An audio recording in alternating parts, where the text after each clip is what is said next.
Hello again, college football fans. Welcome to the fourth and final installment of the National Championship Preview Series, where I'm helping the Georgia faithful not get their feelings and their hearts broken again because of unreasonable expectations and delusional arguments as to why they're going to win this football game. I mean, if I didn't know better, I would think that the Georgia fans were getting their sports analysis from Bobby Boucher, because that's what they sound like.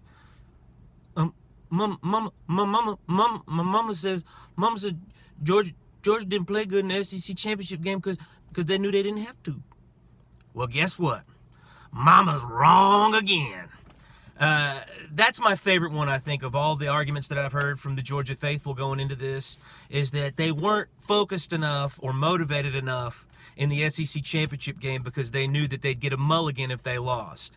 They weren't focused enough to get the Alabama monkey off of their back. They weren't motivated enough to get the SEC championship. They weren't motivated enough to keep their perfect season going. They weren't motivated enough to eliminate the dragon that is Alabama out of their lives for the rest of this season and not have to worry about them in the college football playoff. They weren't motivated enough for that? Well, if they weren't motivated enough, then someone should fire Kirby Smart right now. Now, I don't believe that. I don't believe they weren't motivated enough. I believe that Kirby Smart knew very good and well that if any chance he has to get them out of the way, get them out of the way. Because, they had the loss going into the SEC championship game, and he knew that he could eliminate them. And I think he also knows that the further you go along in the postseason, historically and just logically, Alabama gets better as the postseason goes along. So this business about how they weren't playing with the same amount of focus or motivation that they normally would is the reason that they lost. It's like the media just can't take the pill that they got bamboozled by a weak regular season schedule that Georgia got to go through. It's not Georgia's fault, and I'm not saying that they should have somehow not played as hard so that they maybe could have got some sort of false challenge or false test to go through or something. I'm not saying that for a second. It's not Georgia's fault that they weren't tested. It's just the way it worked out. It's just this year was a bad year for some of the teams that normally give them fits so that it will allow them to adjust and know what they need to do moving forward.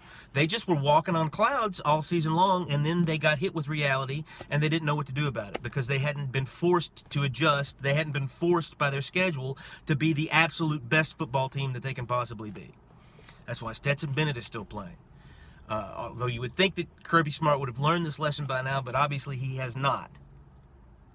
And another thing that I hear is, Georgia's, from the fans, their fans, especially after the Michigan game, I don't know, it's like we learned the lesson from the regular season, and then because Michigan had a number 2 next to their name, and, we've been over it, I've been over it on this channel, they got that number 2 on their name because they played out of their minds, in their place, in the snow, after 10 years of rivalry frustration and getting beat down by the dragon that they have, Ohio State. And they finally got their monkey off of their back. And then from that point on, they got an Iowa team who is just the king of garbage, which is that division that they come from in the Big Ten. And everybody already knew that, okay? And now I myself included, were fooled by the fact that Michigan started to really look good towards the end of their season. They got the Ohio State win, and then they got the blowout win over Iowa. So, yeah, their resume and their pedigree was a little bit overblown, but, once you saw what Georgia did to them, reality set in, for me at least. And the thing about it is, Georgia is a great team.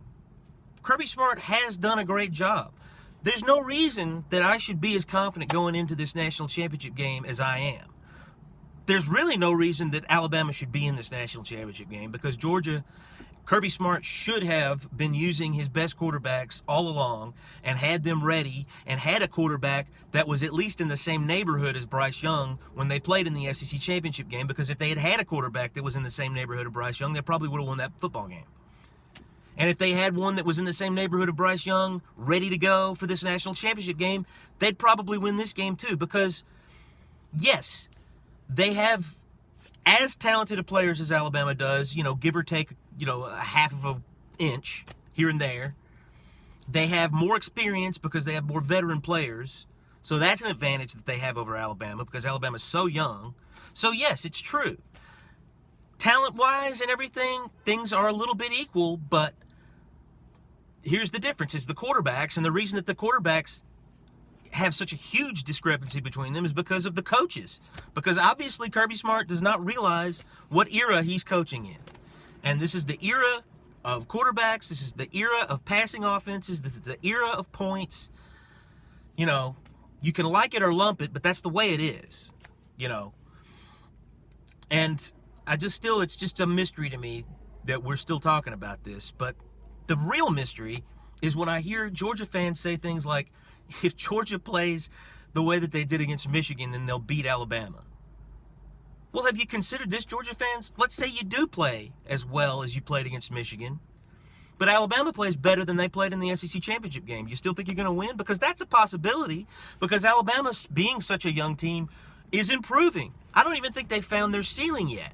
And that's the problem with Georgia, is with Stetson Bennett, they have been bumping up against their ceiling all season long, and then they bumped into Alabama, and they put them in the cellar. And I'm getting passionate in this video because when I see the same arguments that have already been destroyed, when I see them being used again, and then I see Vegas giving Georgia the benefit of the doubt, and I hear guys like Joel Klatt, a Fox News, sports analyst, a Fox sports analyst, who I figured would be a little bit more objective, considering that they don't really have a dog in the fight when it comes to having the game on their station. I hear him say these very things. I believe Michigan's the better team. I believe that, if they play the way they played against Michigan, they'll win. Or I believe that Georgia's the better team, and I believe that they, you get it, you understand. But and here's another thing. They'll be more prepared. Really, they'll be more prepared for Alabama this time than they were in the SEC championship game. Because while Alabama was out fighting for their life against Arkansas and Auburn, Georgia was playing Georgia Tech, and then the week before, a team that doesn't deserve my memory. I don't know what their name is. I don't remember what their name is, and it's because they're so irrelevant and so bad and so useless that they don't deserve for me to remember what the name of their team is. Georgia was playing those teams, and you think they were preparing for those teams? They were preparing for Alabama. Almost the entire month of November, Georgia had to prepare for Alabama. And Alabama was out there fighting for their lives and probably only had a week of full focused preparation for Georgia. So that one doesn't fly either. And this notion that it's Georgia's the one that will dictate what happens. Alabama decides what happens in this ballgame. If Alabama comes in and plays a crummy game, then Georgia's got a shot. But if Alabama decides that they're going to play their best game, there's nothing Georgia can do. Unless there's been a secret operation where a ringer has been trained, like I alluded to in an earlier video. But, that's la-la land at this point. You're just going to have to take your medicine for another year, Georgia fans. I just don't see, with Stetson Bennett, any chance for you to win this ball game. And like I said earlier, this will be the final installment of the preview series. And my next video will be the game prediction, what I think the score will be and how it will get there. And that sort of thing. And then,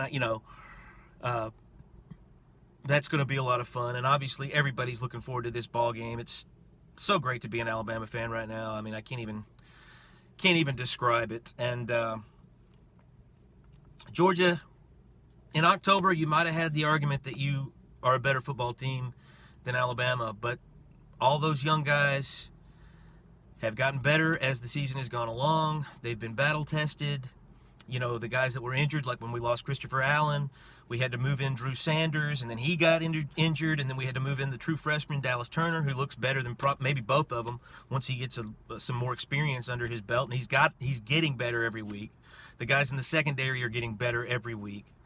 So this notion that Georgia is the one, that it's them, and I've heard their coaches say this, I've heard Monken say this, that it's up to us. This game is up to how we prepare and what we do. No. You can do everything that you can as well as you can. But if Alabama decides that they're going to play as well as they can, you got no shot, Georgia. I'm so sorry. But thanks for watching, and we've got a lot more fun to have before this big blowout finally comes. I just can't wait. Thanks.